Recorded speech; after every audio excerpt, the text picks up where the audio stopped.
Imagine the iPad transformed into something much closer to a Mac, capable, flexible, and ready to handle real work beyond casual use. This has been a question on many tech enthusiasts' minds for years, and Apple has now taken a decisive step toward answering it with the release of iPadOS 26. But here's where it gets controversial. Apple hasn't fully merged the two worlds. Instead, they've created a hybrid that brings the iPad nearer to Mac-like functionality, while still preserving its unique identity. For a long time, I've personally experienced moments when I set aside my Mac and relied solely on my iPad Pro for days, sometimes weeks at a stretch. Tasks like writing, reading, podcast editing, and watching videos felt not just possible, but often preferable on the iPad. This isn't accidental. The hardware itself is incredibly impressive. Take the M4 iPad Pro, for example. Apple is clearly flexing its muscles with this device. It boasts Apple's best ever display, paired with a system on a chip that's identical to the MacBook Air's M2 processor. The MacBook Air, for context, is a powerhouse that outperforms what most casual users even require. And the iPad Pro carries the same chip in a much sleeker, more portable form factor. Essentially, the iPad has long been over-engineered, packed with more power than many expect.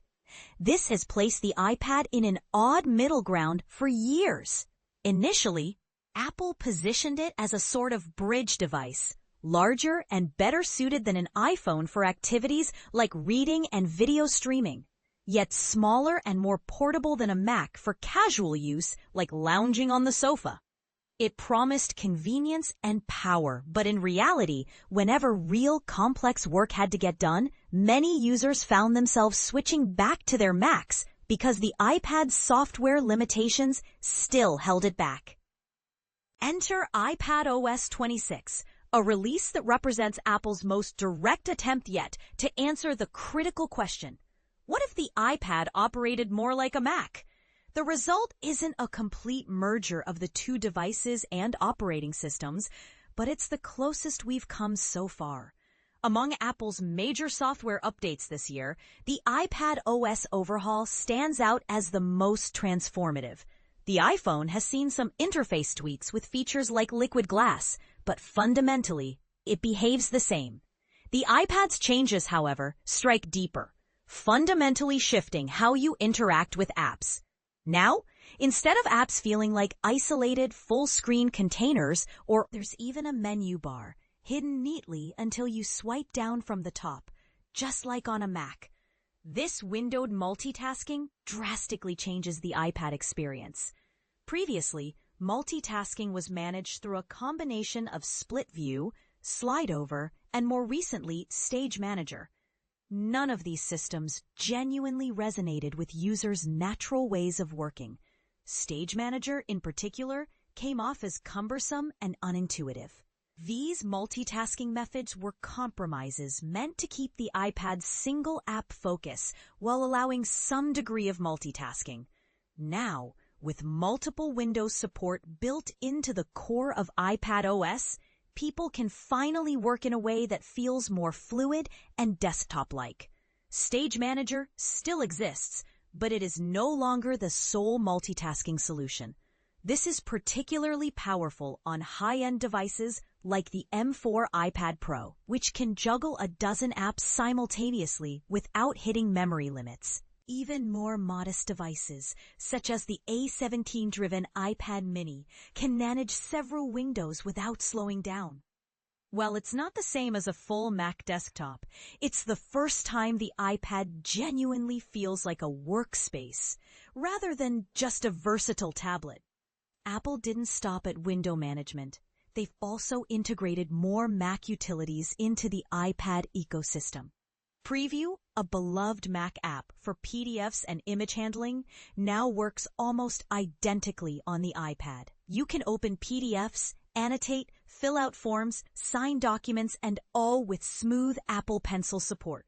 This alone bridges a key gap, empowering the iPad to serve as a serious tool for professional workflows rather than just a casual device. The Files app, too, underwent substantial improvements. Now users can pin folders to the dock, a feature Mac users have enjoyed for years, making file access significantly faster. Background tasks such as downloads and file transfers continue uninterrupted even if you navigate away from the Files app. Combined with refined audio and video capture capabilities, the iPad steps boldly into the territory traditionally reserved for laptops. Still, it's important not to gloss over the limitations. The iPad continues to run apps in a sandboxed environment, which means deeper system access and flexibility available on Macs remain out of reach.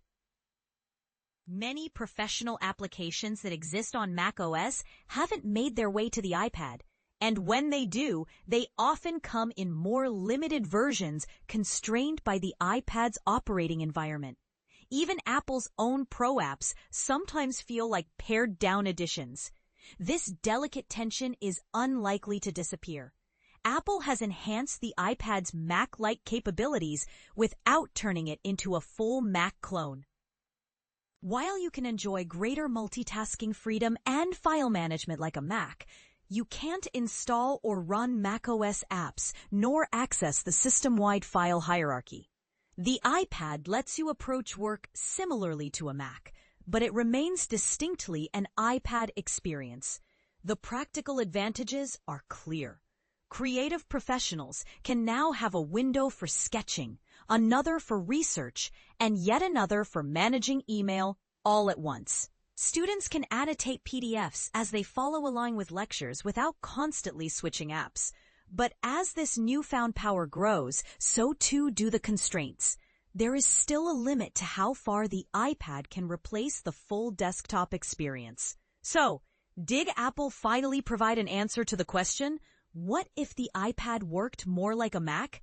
Yes, with important caveats. iPadOS 26 stops short of erasing the line between the two platforms, but introduces the experience many iPad power users have long requested. For the first time, the iPad is defined not only by what it can't do, but by what it can confidently accomplish. This evolution doesn't signal the end of the Mac or the iPad. Instead, it's the clearest indicator yet that Apple is comfortable encouraging overlap between them, even if they choose to keep the platforms distinct indefinitely. Recall that for years, Apple resisted transforming the iPad into a Mac-like device. Steve Jobs famously described it as primarily a consumption device, not one focused on content creation. But the landscape has changed. Users today want the iPad's portability and simplicity combined with the flexibility and multitasking power traditionally associated with Macs. With iPadOS 26, Apple has taken its most meaningful step toward blurring.